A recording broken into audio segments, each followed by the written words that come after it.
Menteri Keuangan Pak Purbaya baru-baru ini menegaskan bahwa Indonesia sebenarnya punya kemampuan untuk membangun kilang minyak sendiri. Jadi menurut beliau, daripada kita terus bergantung pada impor dari Singapura, harusnya bisa diatasi di dalam negeri. Masalahnya yang beliau soroti adalah pihak Pertamina yang dianggap tidak serius mengeksekusi hal ini. Kenapa beliau bicara seperti itu? Karena di tahun 2018 lalu, Pak Purbaya pernah dijanjikan akan ada pembangunan kilang baru. Nyatanya sampai sekarang satu pun belum terrealisasi. Rasa kecewa itu jelas terlihat dari pernyataan beliau.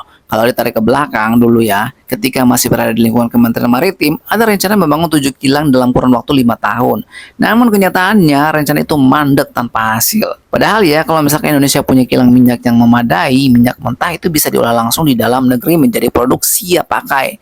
Dampaknya tentu saja luar biasa. Kita bisa menekan impor, bahkan mungkin berhenti total dari ketergantungan pada negara lain. Selain itu, keuntungan besar lainnya adalah penghematan anggaran. Harga minyak dunia yang fluktuatif itu sering bikin biaya impor jadi melonjak. Kalau dibiarkan, kondisi itu jelas bisa menggerus keuangan negara. Karena itu, menurut Pak Purbaya, janji yang pernah dilontarkan harus diwujudkan dalam bentuk nyata, bukan sekedar wacana. Beliau juga menegaskan bahwa hambatan pembangunan kilang bukan karena Indonesia tidak mampu, tapi lebih ke kurangnya keseriusan dari pihak Pertamina.